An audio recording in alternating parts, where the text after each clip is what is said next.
JNU syndicate बैठक की आयोजित कई मुद्दों पर हुई चर्चा। जोधपुर में जय नारायण व्यास विश्वविद्यालय के केंद्रीय कार्यालय के पास राधाकृष्णन सभागार मीटिंग हॉल में शनिवार को सिंडिकेट बैठक कुलपति प्रो पीसी त्रिवेदी की अध्यक्षता में आयोजित की गई। बैठक में कई मुद्दों पर चर्चा की गई। शपथ ही छात्र हितों को लेकर कई प्रस्ताव रखे गए। विश्वविद्यालय के कार्यकारी जनसंपर्क अधिकारी ने बताया कि इस सिंडिकेट बैठक में विश्वविद्यालय संबंधित विभिन्न मुद्दों पर चर्चा की गई। बैठक में तकरीबन 2 दर्जन मुद्दे पर चर्चा की गई। बैठक में विवि में प्रतिभाएं लगाने, शिक्षक को फिक्शन देने, प्रोविजनल डिग्री पर हस्ताक्षर कौन करे जैसे मुद्दों पर विचार विमर्श किया गया। इसके साथ ही विवि के केंद्रीय कार्यालय में संविधान बाग बनाने को प्रस्ताव रखा गया। शिक्षकों को वित्तीय लाभ देने और साथ सरकारी कॉलेज को स्थायी संबंध देने, प्राइवेट कॉलेज को शुल्क में बढ़ोतरी का प्रस्ताव रखा गया। बैठक में शहर विधायक मनीषा पंवार भी सिंडिकेट के सदस्य के रूप में मौजूद रही। जोधपुर जगत ब्यूरो के लिए दानिश खान व करण सांगा की रिपोर्ट।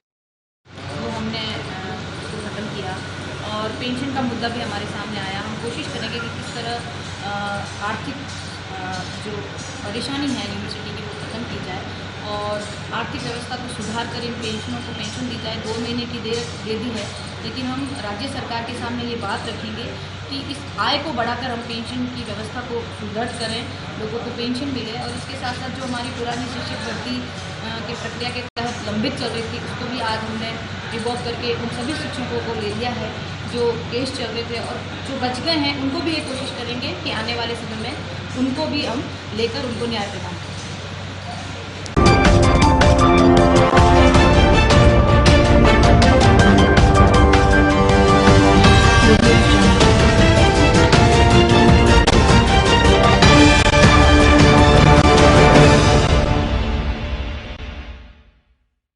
आवासीय भूखंड को जबरन कब्जा कर भूमि बनाने को लेकर शहर विधायक को सौंपा ज्ञापन। जोधपुर में विभिन्न जगहों पर मेहतर समाज को शमशान राजस्थान सरकार द्वारा आवंटित किए गए हैं, जहां पर समाज के सभी लोगों को अंतरिम संस्कार तक किए जा रहे हैं और आज तक किए जा रहे हैं। इसके बावजूद जोधपुर के भीतरी क्षेत्र बाईजी तालाब निवासी परमानंद के निधन के बाद इनके शरीर को विवादित सार्वजनिक भूमि पर हाल ही में अंतिम संस्कार कर दिया गया। इसके पश्चात वहीं पर समाधि स्थल पर चबूतरा बनाकर कब्जा किया जा रहा है। इसको लेकर आसपास के लोगों में काफी रोष व्यक्त हो गया, जिसके संबंध में प्रशासन को काफी बार अवगत कराया गया, लेकिन कोई कार्यवाही नहीं की गई। आज स्थानीय लोग शहर विधायक मनीषा पंवार के पास पहुंचे और ज्ञापन सौंपकर उचित कार्यवाही करने के निर्देश दिए। लोगों का आरोप है कि उस समाधि स्थल पर बहुत बुरी गंध आ रही है, जिससे पूरे इलाके का माहौल खराब हो चुका है। साथ ही साथ लोगों का यह भी कहना है कि मृतक कोरोना वायरस भी हो सकता है, क्योंकि मृतक की जांच नहीं की गई थी। इस वजह से पूरे इलाके में कोरोना पॉजिटिव मामले बढ़ सकते हैं। लोगों ने बताया कि प्रशासन को कहीं बाहर इस मामले पर अवगत कराया गया, लेकिन अभी तक कोई कार्यवाही नहीं की गई है। हालांकि उस जगह पर अभी भी निर्माण कार्य बेधड़क चल रहा है, जिसे प्रशासन नहीं रोक रहा है। आने वाले समय में यह मामला गंभीर बन सकता है। विधायक को ज्ञापन देने के बाद लोगों ने उनसे उम्मीद रखी कि आप इस विषय पर जल्द से जल्द मंथन कर कार्यवाही करें। वहीं शहर विधायक मनीषा पंवार ने ज्ञापन लेकर आए लोगों की बात सरलता पूर्वक सुनी और इस मामले में जल्द निस्तारण होने का आश्वासन मोहल्ले वासियों को दिया। जोधपुर जगत ब्यूरो के लिए करण सांगा व दानिश खान की report.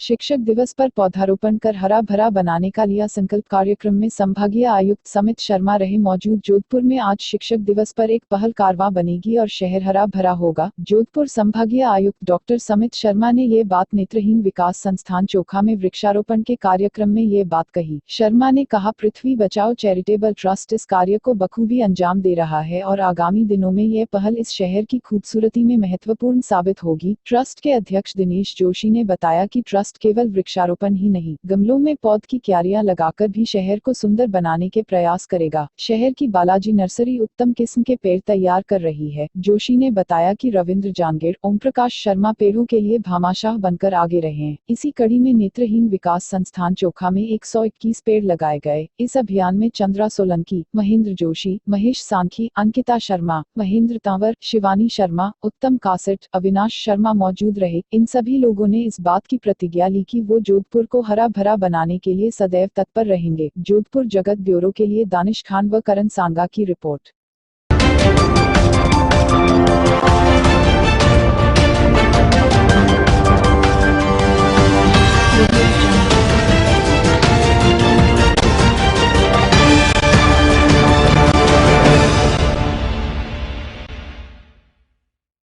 Rishika foundation helping hand trust ने शिक्षक दिवस पर डॉक्टर अजय वर्धन आचार्य का किया सम्मान। जोधपुर में आज शिक्षक दिवस पर Rishika foundation helping hand trust Jodhpur द्वारा एक साधारण समारोह आयोजन कर इंदिरा गांधी राष्ट्रीय ओपन यूनिवर्सिटी जोधपुर संभागीय प्रमुख डॉक्टर अजय वर्धन आचार्य को उनके द्वारा बालिका शिक्षा को बढ़ावा देने के लिए सम्मानित किया गया। इस अवसर पर ट्रस्ट की राष्ट्रीय अध्यक्ष अधिवक्ता निशा बिश्नोई ने कहा कि बालिका शिक्षा को बढ़ावा देना हमारा प्राथमिक उद्देश्य होना चाहिए। इस अवसर पर ऋषिका फाउंडेशन की ब्रांड एम्बेसडर व बाल कोरोना योद्धा ऋषिका बिश्नोई के हाथों आचार्य को सम्मान पत्र व स्मृति चिन्ह भेंट किया गया। सम्मान समारोह में ट्रस्ट के राष्ट्रीय उपाध्यक्ष भूपेंद्र वास्तुशास्त्री, रेखा लोहिया, सरला गमनानी, पूनम पारिक, गणेश पालीवाल, अनिकेत जिंदल, जितेंद्र दवे आदि गणमान्यजन उपस्थित रहे। जोधपुर जगत ब्यूरो के लिए दानिश खान व करण सांगा की रिपोर्ट।